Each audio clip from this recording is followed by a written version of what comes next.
So Gennady Golovkin manages to successfully defend his WBA, his WBC, and his IBF middleweight championships against Daniel Jacobs by a close unanimous decision.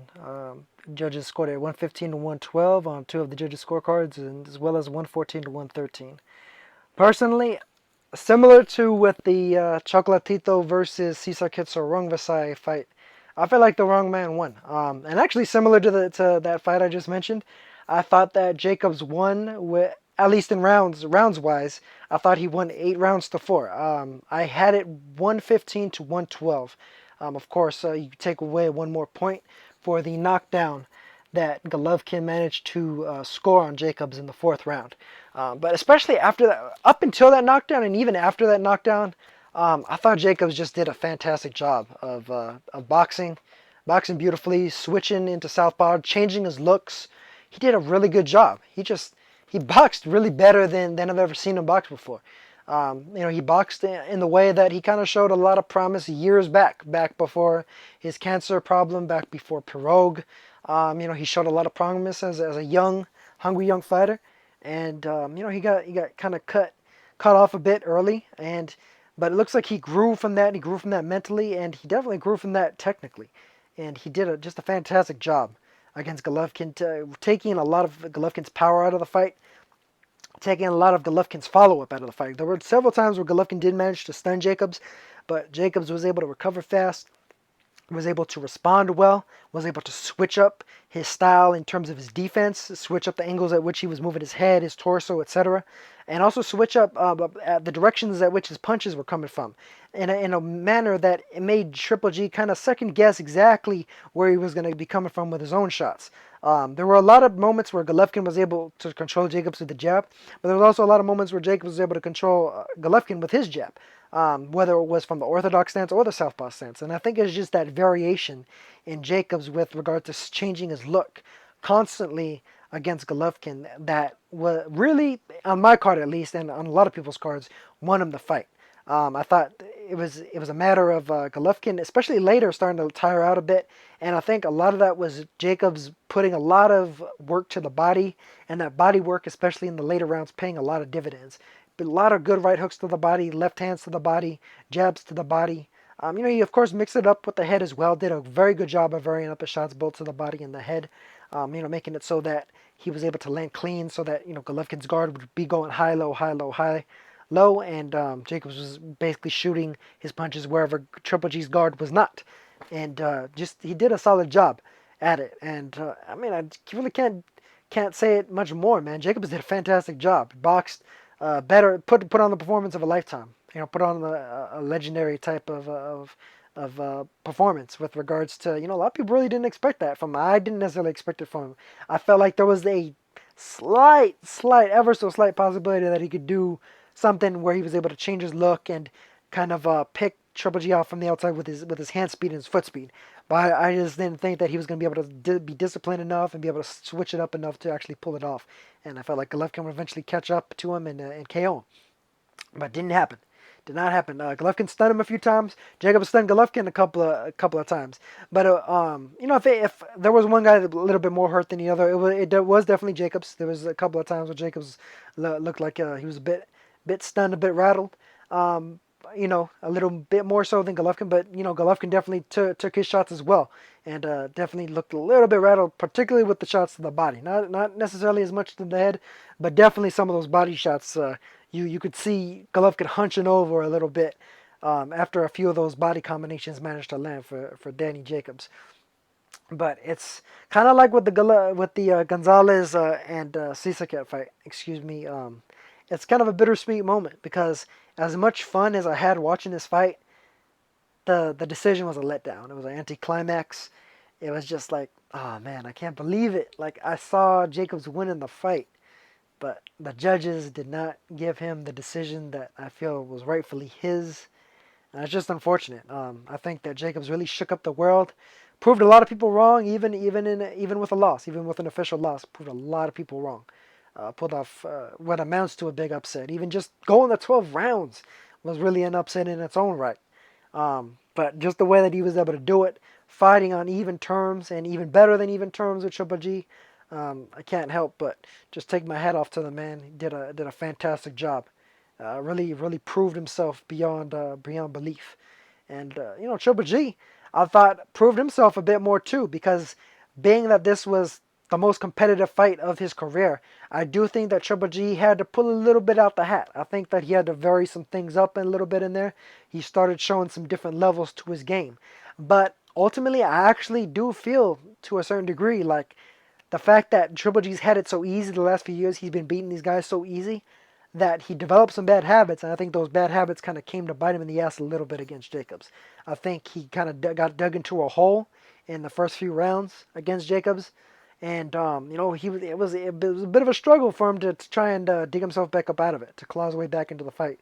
The way I saw it anyway, the judges probably didn't necessarily see it that way. They probably kind of had it pretty much even throughout the whole fight, and then Golovkin pulling it out towards the end. Even though, to me, Jacobs won the last round, and I thought he kind of controlled the pacing of the fight just a little bit more than Golovkin. I thought he was just a slight step of Golovkin the most of the way through the fight, and to me, he deserved the victory, man. It's unfortunate to see Golovkin still reigning as the middleweight champion, the unified middleweight champion. But props to both men. A fun fight to watch. Not necessarily fought at the same frenetic pace as some people tend to think of with regards to fight of the years, but I thought it was a very tense, very competitive fight, and there was a lot of just like I said, tenseness with regard to like who's gonna land that next big shot and hurt the other one. This wasn't a volume fight. This wasn't a Gonzalez versus Quadras fight. This was more of a one shot. One shot at a time. Like every shot could potentially be a bomb. Every shot could potentially hurt the other guy or put him down or what have you. Even if it didn't, there was definitely a lot of just looming, danger in the air with regards to the fight as it pressed on. Fun fight to watch though, and it's definitely one I think a lot of people are gonna examine and micro-examine for a while to come. Definitely. Best fight of either fighter's career, definitely bar none. Um, just a good fight, a high level fight between basically the two best middleweights on the planet. The way that I see it, anyway. I would put Alvarez there at the moment. Not right now, no. I'd probably put him number 3 at the moment. But Alvarez has his fight with Julio Cesar Chavez Jr. coming up, and who knows, the 2017 may be the year of the upset in a way, and Chavez Jr. may pull something up against Canelo Alvarez. Although, considering the judging of tonight, what happened with a couple of these fights, he definitely got to go in that fight looking for blood. I think that's gonna be the way that Chavez Jr. has to approach that fight. Not that he isn't, and I think that just by virtue of the fact that he's fighting his home country rival, he's gonna have to do that. But I'm getting off topic now.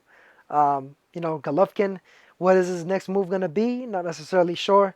They're saying that they want to fight Billy Joe Saunders and get that last belt completely unified, completely undisputed, become the champion. For Danny Jacobs, there's a good possibility he may move up to 168. He definitely looked pretty beefy in there, looking pretty heavy in there. Rumors abound as to if he might have been 177 in there, if he was 181 in there.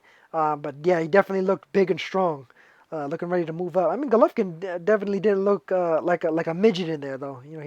And considering the fact that Abel Sanchez is talking about him fighting Billy Joe and then vacating all the bets and moving up to 168, I'm starting to think that Golovkin may be somewhat similar to Bernard Hopkins back when he fought Jermaine Taylor, where, yeah, Hopkins was able to make the weight, was making the 30-day weigh-ins with ease and all that stuff, staying close to on weight all year round for the most part.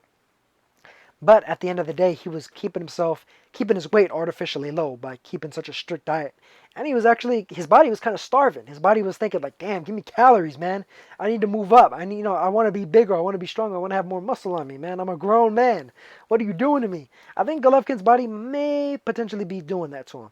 And there's been a slight bit of sluggishness and a slight bit of slowness to his punches that I've noticed the last three fights, I'd say.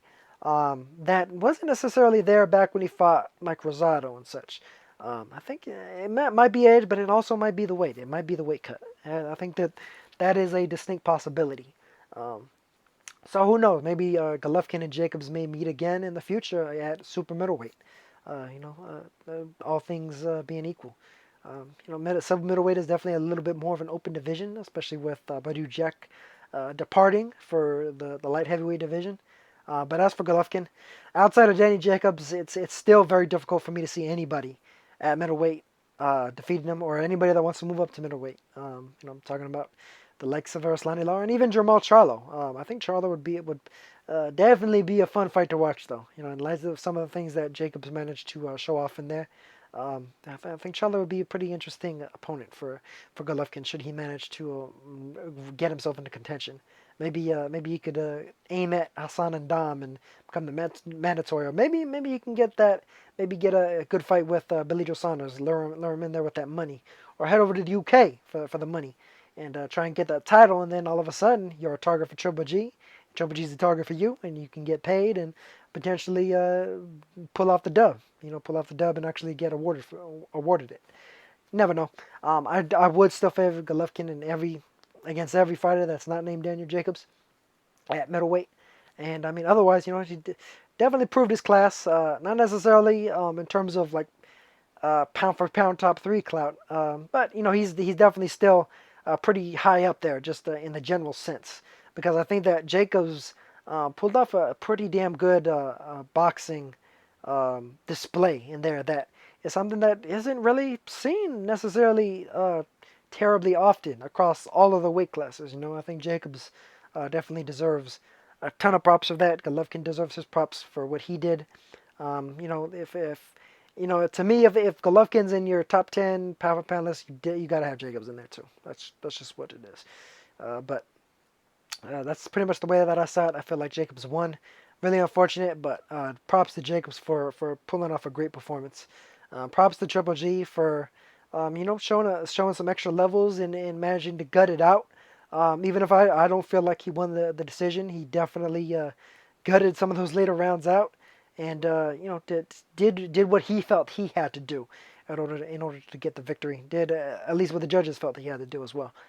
So fun fight to watch. Definitely one of the better boxing nights, albeit like I said before, a bittersweet one. So that's all I got to say for this video, and I will catch you guys in the next one. Peace.